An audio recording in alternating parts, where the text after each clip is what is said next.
All right, rolling right along to story number 2.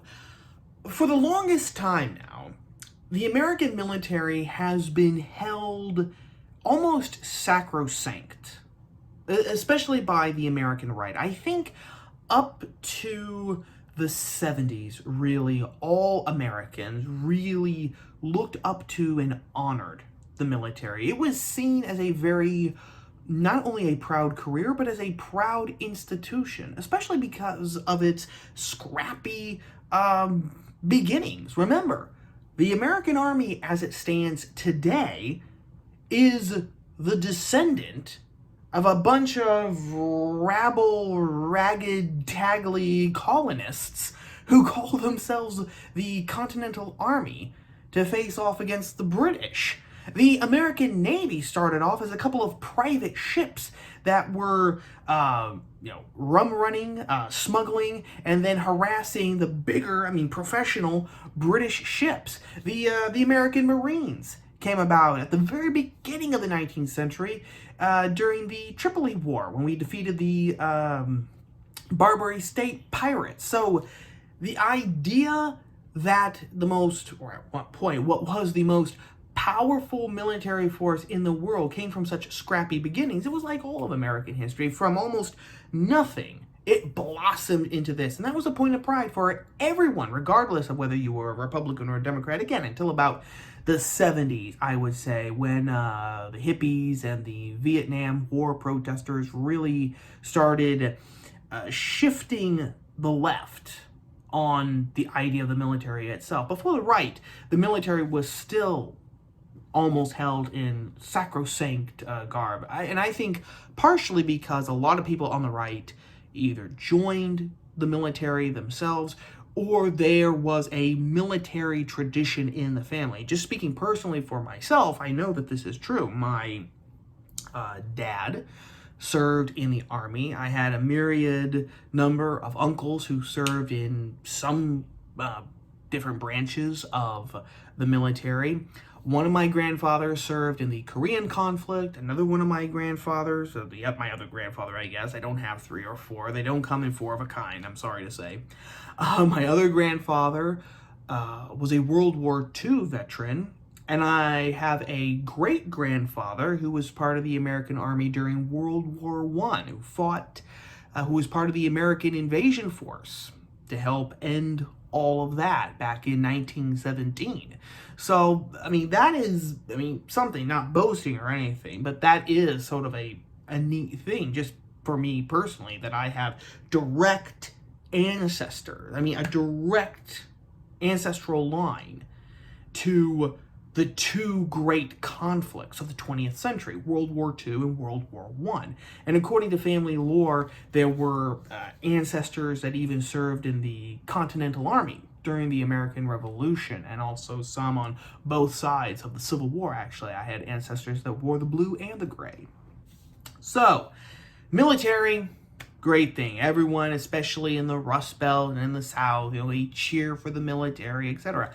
And nothing wrong with that. But those days are coming to a close, I am sad to say, because leftism, wokeism, is invading the U.S. military. This is the thing about leftism, guys. It's very much almost like poison ivy. If you don't actively fight it, burn it, hunt it down, burn it, pull it out by the roots, then it will take over. It just will. It's like what Chesterton said in the Ballad of the White Horse. If you would have the horse of old, you must scour the horse anew.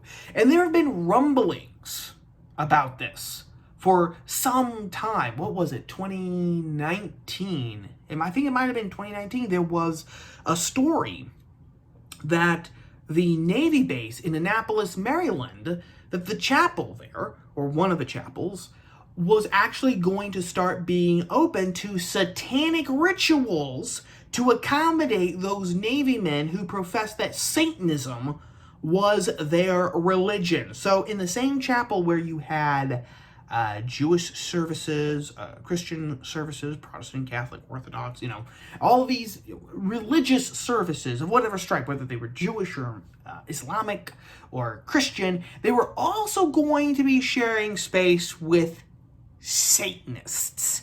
And I don't care what branch of Abrahamic faith you belong to, if any at all.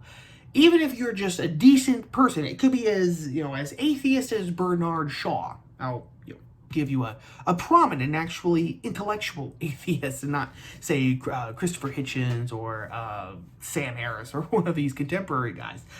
But even if you're as atheist as Bernard Shaw, the idea of people, worshiping Satan, I would think that would kind of okay, I don't know if I actually want to be sitting next to you on the bus. I'll just go over here.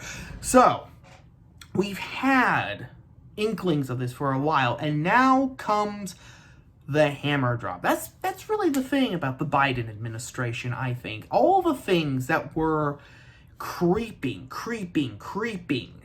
incrementally are now just being shoved into everything and everything.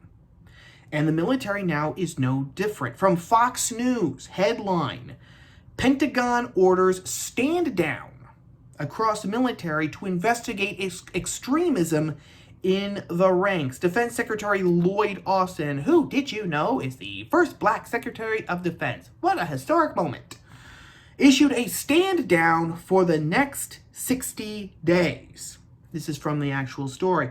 President Biden's newly appointed Pentagon chief Wednesday issued a stand down for the next 60 days, ordering military leaders to spend time talking to troops in an effort to weed out extremism in their ranks. Defense Secretary Lloyd Austin ordered a Department of Defense-wide stand down to discuss the problem of extremism in the ranks. Pentagon Press Secretary John F. Kirby said in a statement.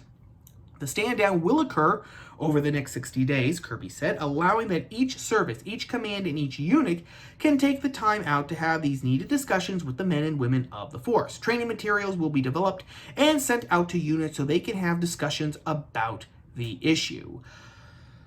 So, there we are. The question that immediately comes to my mind, gang, is how is extremism being defined here? What is extremism? Now, they are, the military in Austin, they are justifying this by saying that, well, some servicemen participated in the January 6th, quote-unquote, storming of the Capitol. That in and of itself might be suspect, because there have been cases where people who were just there in Washington, D.C. on January 6th to protest the election results, who were nowhere near the Capitol, didn't participate in any of that stuff, when they got home, were still put under investigation. I believe 2 teachers from Pittsburgh, I want to say. I think it was Pittsburgh. No. I take that back. It was Allentown,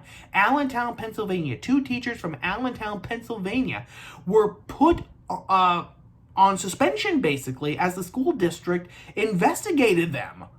Even though they knew that they hadn't participated in the storming, the very fact that they had been in Washington, D.C. to protest the election on January 6th meant that there needed to be an investigation into them to decide whether or not they were still fit to teach the children, the delicate young waifs of Allentown, about gender fluidity and how 2 + 2 can now equal 5.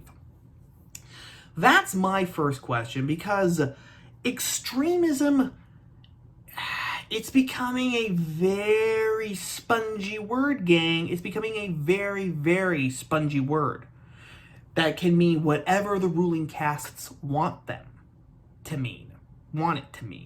So that's the first thing. The second thing that I have to ask is why? Why is this happening? Now you might say, well, because some people were participating in the January 6th storming of the Capitol. Again, don't know for sure if any military members actually did participate. But even if they did, So what? Do you remember Major Hasan, who killed 13 U.S. soldiers? He was a U.S. soldier, by the way. That's where the major comes in. He wasn't some major in a foreign army who was just here in the States training or on some sort of mission on the orders of his government, his military, or anything. Major Hasan was an American citizen. He was an American major. So this guy is an army officer. And he's the guy who killed 13 soldiers plus an unborn baby, because one of the soldiers that he killed happened to be a woman, at Fort Hood. Do you remember that? Do you remember the Fort Hood shooting? I should have had this pulled up so I would have the exact date. Give me 1 second here, gang. That was in 2009, November 5th of 2009. 12 years ago, when Major Hasan killed 13 of his comrades in arms at Fort Hood. Now, what's interesting about that is that the military knew that this guy was a potential threat. Just, I think, a few days before he actually went to Fort Hood and shot up those 13 soldiers, he had given a PowerPoint presentation to military brass where he actually said that Islamic terrorists were justified in killing American soldiers. They were justified, according to the dictates of Islam, they were justified in killing American soldiers. This is also the guy that the military knew was in frequent email communication with, I'm going to mispronounce his name horribly now, Anwar Alaki, I believe, who was a terrorist mastermind. He was the mentor of several of the guys who flew the planes into the Twin Towers on 9/11. Major Hasan was in regular email communication with this guy, and the military knew it, but they said, well, that was just consistent with the research that he was doing. And most shocking of all, gang, most shocking of all, after Major Hasan had shot up, had murdered, butchered those 13 soldiers and that unborn baby, and I believe he had been taken out as well, the military did not categorize that as an act of terrorism. They said it was workplace violence. Workplace violence brought about by post-traumatic stress disorder, even though I believe, if I'm remembering correctly, Major Hasan had never seen combat. Apparently, he was one of those rare souls who gets post-traumatic stress disorder without ever having been into combat. Apparently, talking about why Islamic terrorists are justified in killing American soldiers according to the dictates of Islam, that was enough. He had such a fervid imagination that was enough to actually make him imagine that he was actually either with them fighting to kill Americans, or he was with the Americans killing the terrorists. And his imagination was so vivid, it painted such a bright picture in his mind that he might as well have been in combat, and he got post-traumatic stress disorder from there. And at the time, I forget who it was, but the spokesman for the military said that as horrible as the Fort Hood shooting was, what would be even more horrible was if the military lost its diversity. So basically admitting that those 13 corpses, 14 when you count the baby, which we should, those 14 corpses out there were a necessary sacrifice in order to preserve our precious diversity. Our precious diversity. So, why? Why this 60-day stand down to talk about quote-unquote extremism when the military didn't even do that, when 14 people were killed at one of its own military bases? Now, I think that I know the answer, gang, and it's not a pretty answer, so I will just throw it out there, make of it what you will. Let me know in the comments what you think. I think that this is a polite way, a 60-day stand down to address extremism is a nice way of It's a nice way of redefining a purge. Nice way. I'm remembering a scene from the 1935 film, The Bride of Frankenstein, where Baron Frankenstein and Dr. Pretorius are together, and Dr. Pretorius is threatening Henry Frankenstein, to get him to help him with his experiments. And Frankenstein asks Pretorius, "Are you threatening me?" And Pretorius just says coolly, "Oh, don't put it so crudely." And this is that. This is that. Calling it a purge would be putting it way too crudely. No. We're just having a 60-day stand down in order to address extremism, even though we're not actually saying what extremism we have to be careful for. This is a purge, or at the very least, gang, that might be overreaching just a little bit. So at the very least, this is laying the groundwork for a purge. This is to get rid of all of the undesirables who are in the army. Because did you remember, right before the virtual inauguration, that only 2,000 people were allowed to attend? But even so, they had about 25 to 27,000 National Guardsmen there in Washington, D.C. Do you remember what they said? Do you remember that they said that, well, 90% of these guys are white males, and white males, that was the biggest demographic that voted for Donald Trump. It's perfectly unsafe, absolutely unsafe for Joe Biden or Kamala Harris, whatever, to actually go there. I mean, any one of those guys could snap. This is serious. And they started vetting those National Guardsmen, started vetting them, checking their social media accounts, seeing what political opinions they had, checking their text messages, seeing what they had said to family and friends, seeing what sort of political opinions they had. Did your political opinions align with the new state's narrative? That is what they were saying, and this is what's happening here too. It's a purge, or it's preparing the groundwork for a purge, which in essence means that they are getting the military ready to be loyal not to the country, not to we the people who are theoretically its masters. Again, the government is only the mechanism by which we the people, again supposedly, are supposed to deploy the military in order to defend us, to defend our national interests.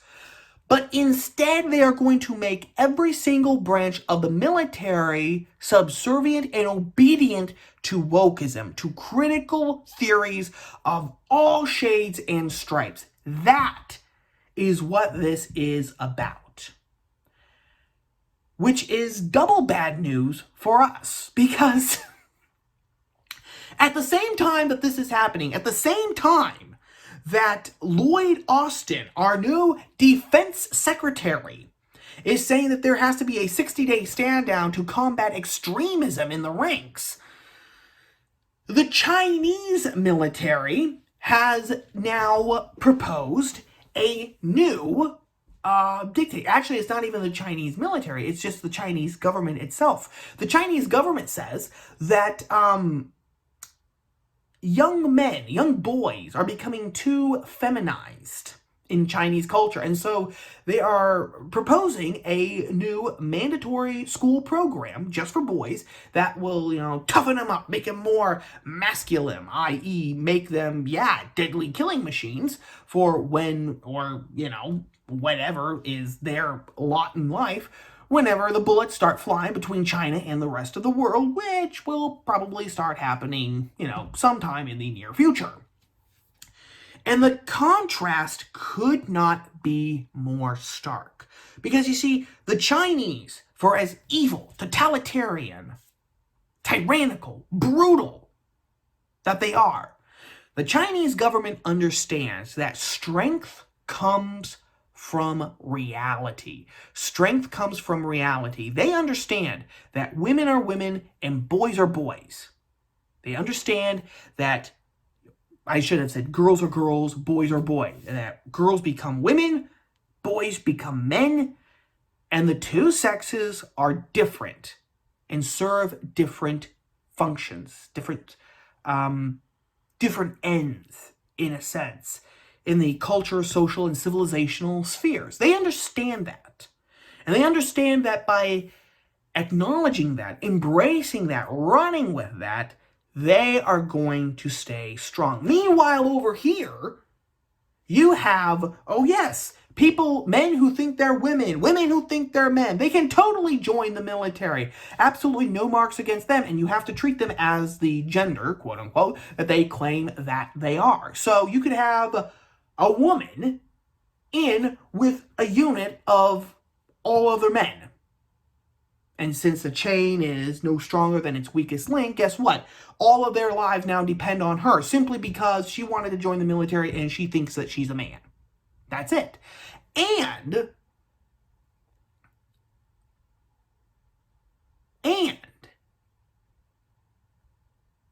by drawing your strength on critical theories, which have absolutely no tethering in reality, you're doing a double whammy. You are weakening people because you're saying, oh my gosh, these microaggressions and all of that, I mean, this is extremism for these people. So everyone has to be sensitive. Everyone, can't actually be warriors. They can't be killing machines in a sense, which is, of course, again, the point of a soldier, ultimately. And at the same time, you are basing your strength. You are putting the foundation of the military on something that is not at all tethered to reality, which means it ain't going to be strong. It's not going to be strong at all. And the rest of the world knows it. I'm not sure if our brass knows it or if they've just turned a blind eye to it because they know that their careers would be kaput if they said anything about it. But anyway, that's that. And that is story number 2.